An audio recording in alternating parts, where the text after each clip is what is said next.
Hello friends and welcome, it's wonderful to have you here. I'm Morjax and today we are looking at warband management with Early Access Phase 4, which you can see here released the max level warband, so that is level 10.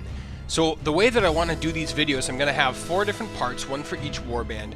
Today we're looking at Cult of the Possessed, and for each, let me jump in here to our leader. For each of these videos I'm going to go through the unique spells for each warband. So here you've got spells, and I'll walk through those in just a moment here. And then we've got active skills, all these different flavors here. Strength, toughness, agility, leadership, intelligence, alertness, weapon skill, ballistic skill, accuracy, and special. So what we're going to do is go through the spells and half of the active tree today. And then I'll do, in the other 3 videos, I'll do the other half of the active skill and the other passive skills. And we'll also look at the unique skills and the spells that are individual to each warband. So there's a lot to go through. I'm recording this in 1080p. There's a lot of text on here, so feel free to pause at any time to look closer at any spell you're interested in. So I'm just going to dive right in here. This is going to be a lot of talking, but I want you guys to be able to see what each of these are. So here we go. So in terms of spells, come on, let me select it. Boon of Chaos is one that he already had before, and it is increase one victim statistic. One of the 9 victim statistics selected randomly by 8 points to a maximum of 20. I've got that leveled up twice. You can see the little arrows there. So that's a buff. Word of Pain is basically it's a small damage boost. It's a ranged attack. You can pause it if you'd like to see the details there. Chains of Chaos. I've heard on the forums that this is a really strong one, and I haven't gotten a chance to try it yet. But the victim cannot use attack, charge, shoot, aim, overwatch, or ambush stance, and any offensive skills. That's the level 2, so it's the beefed up version. You basically disable someone for, I think it's a turn. I guess it doesn't say here. Duration 0 turn. So I haven't tried it yet, but I'm really curious. I think that that's one of the strongest spells so far in Phase 4. Next one here is Curse of Chaos. Reduce enemies in an area, reduce one of the 9 victim statistics. So this is a debuff, basically, and you can see down here is the mastery if you level it up twice. And right here as the effect is the current effect with the level 1. Now the other 2 that we haven't equipped is Weapons of Destruction, which I believe is a armor piercing and damage buff. So that's basically, it's a magic weapon, enchant weapon. And Acid Breath is a cone attack, and it does I think it melts their armor some, and then it does damage, poison damage at the start of the turn. So that is the spells, and with that I'd like to jump into the active skills here. I'm going to show you well, let's go passive first, because I want to show you the unique, maybe. Oh, you know what? Shoot, I've already applied all these, so we can't select any other ones. Dang it. Okay. We're going to go to active here, and I'll circle back to those. I'll have to figure out what I do there. Anyway, this one we have Introspection, which is a... Oh, that's interesting. It doesn't tell you what type it is here. Okay, so we're going to start in... Let's go to the unique. Blood Offering is target a single enemy. Melee attack that deals normal damage. If damage is dealt, the skill user gains melee damage bonus of 25%, increases chance to perform crit hits. So you get stronger if you can get them to bleed. And then the other one here is unique to the Possessed is Touch of Palsy. And it is a melee attack that does normal damage. If you hit, the victim is poisoned. Its movement is reduced. It can't go as far. Reduced chances to climb, leap, jump down. So it basically just kind of enfeebles you a little bit here. So let's actually keep going from right to left here. So this is the accuracy tree. We've got Vital Shot, which is 10% chance to crit. Vital Strike, which is a melee chance to crit. Feint, which is melee attack that deals regular damage. If damage is dealt, the attack has 25% less chances to hit with a counterattack performed right after. That doesn't seem super impressive to me because there's not a whole lot of situations where they'll be able to counterattack. So, I mean, like maybe half the time, but anyway, we'll keep moving. Precise Strike is a melee attack that deals regular damage, which has 25% less chance to be avoided. So it's a little bit better. They can't dodge or parry as well. Armor break is to permanently reduce their armor, and it's not stackable. Level 1 is 10% reduction. Level 2 is the mastery is 25% reduction. Headshot, it's a ranged attack. Deals regular damage but has minus 20% chance to hit. If the victim is damaged, it must pass a stun resistance check or it is automatically stunned. So that's a good thing to stun characters who are a little flimsy that might not be so good at passing their check. So let's move on to the ballistic skill here. Hand shot is a -5 to hit with a ranged. Crippling shot is again ranged. I think these are all ranged here because it's the ballistic skill. This is aimed at the victim's hips that deal regular damage. Their movement is, -1 to its current maximum offense point. So it gets -1 little red bubble, that seems pretty good. The mastery is 2 that they get, so that's pretty strong at a mastery level if you're a ranged character. Pinning shot is a ranged attack aimed at the victim's feet, and this is a -2 to their strategy points. And the mastery is -4 to their strategy points, which that's enough to shut down some weaker characters right there.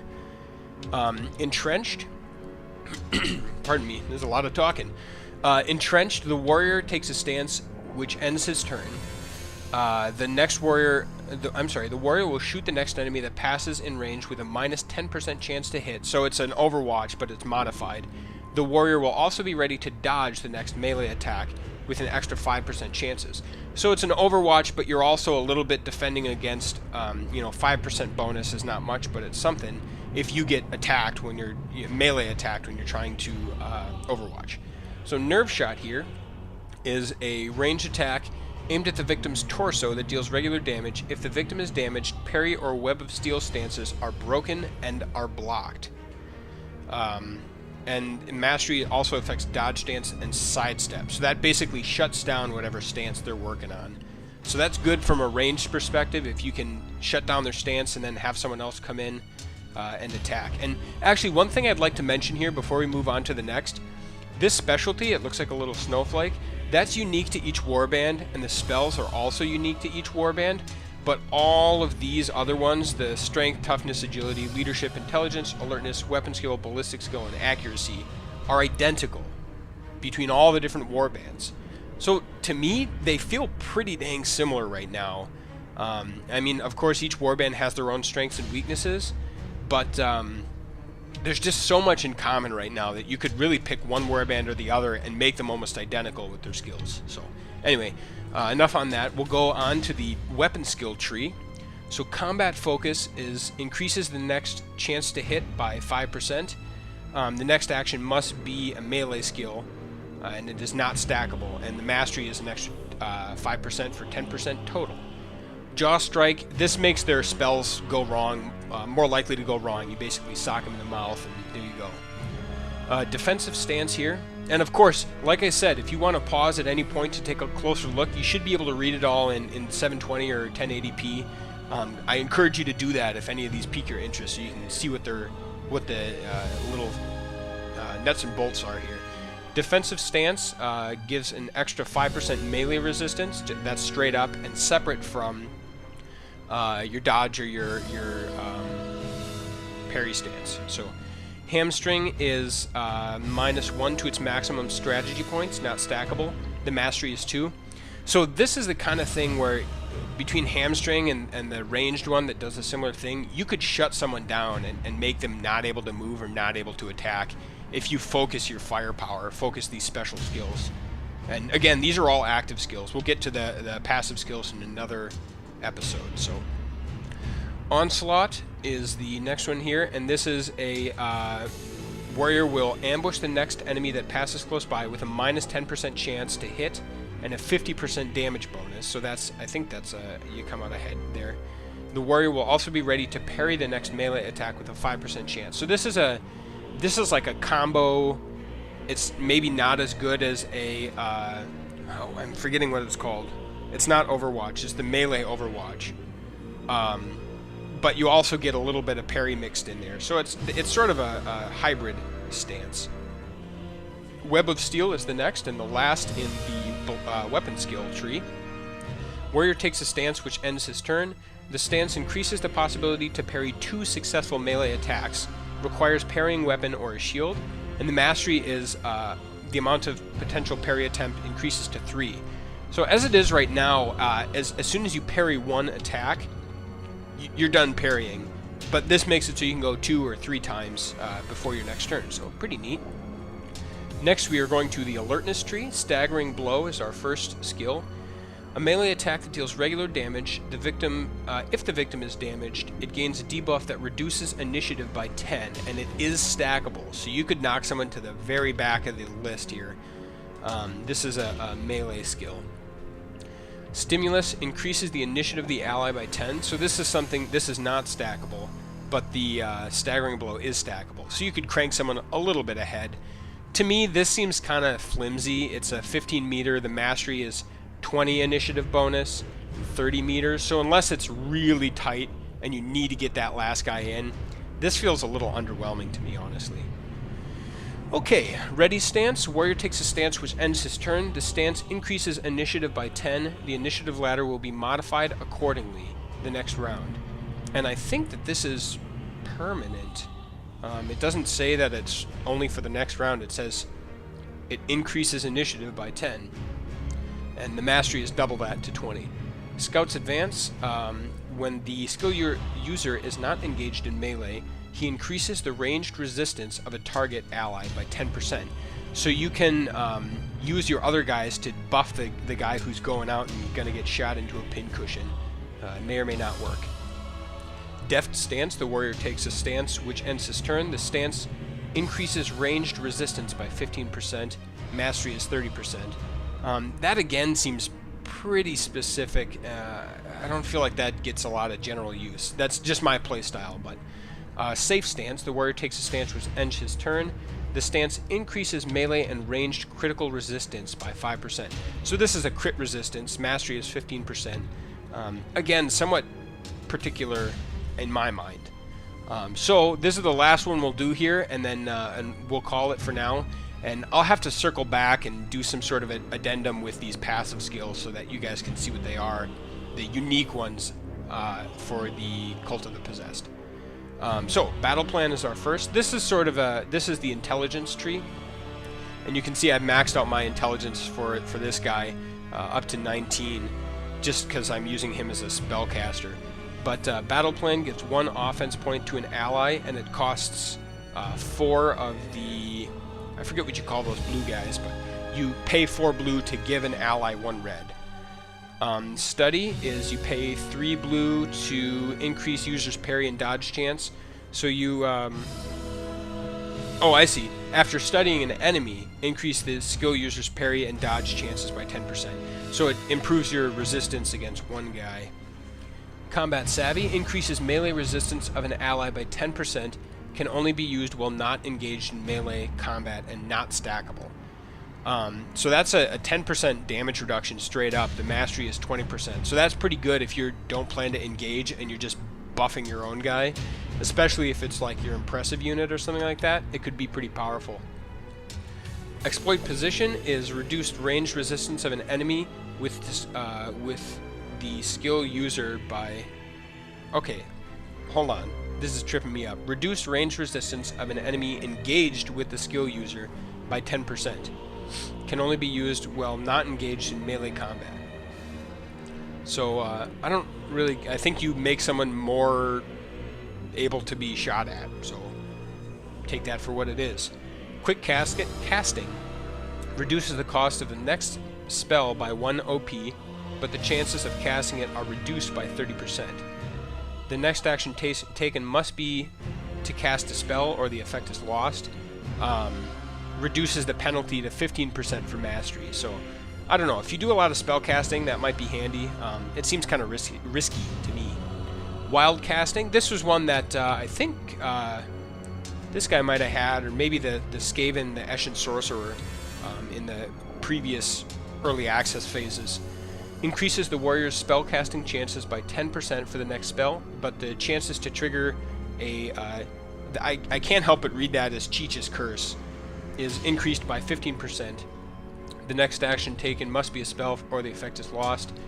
The mastery is casting chances increased by 20%, chance to trigger Cheech's Curse are reduced by 12. I know I'm saying that wrong, but that's just what my brain does. And last one for this episode is meditation. The warrior converts 3 offense points into 1 strategy point. Points gained cannot exceed the maximum possible, can only be used when not engaged in melee combat, and once per turn. So you take 3 of your reds and put them into a blue, which seems pretty inefficient, but maybe it's useful in some scenarios.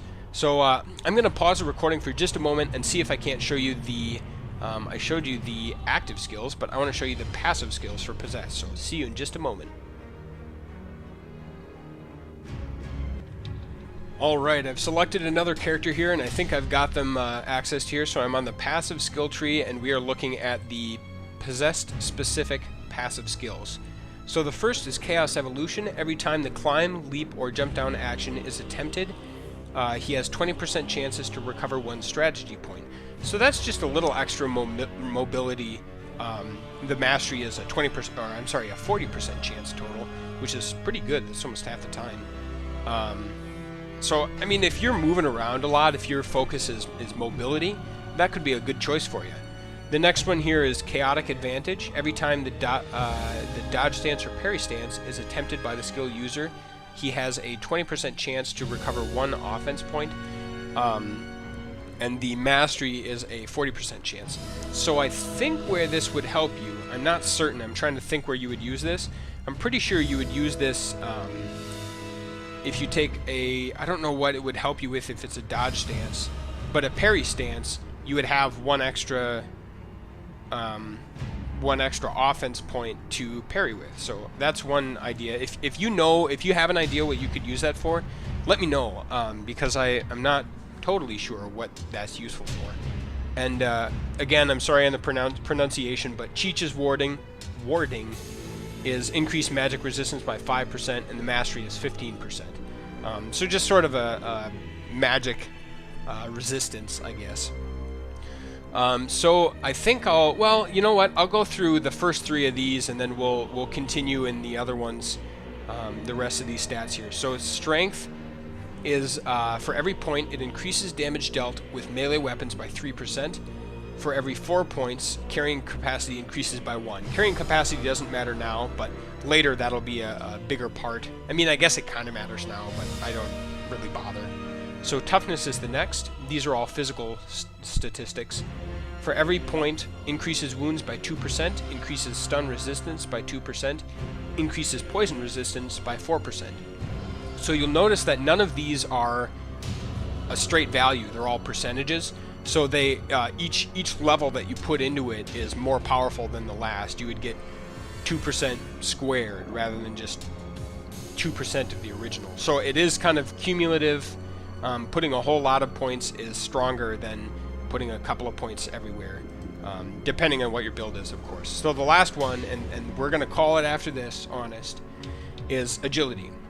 So for every point, you increase the chance to dodge by 5% and increase the chance to climb, leap, and jump down by 3%. So again, that's just a mobility kind of thing.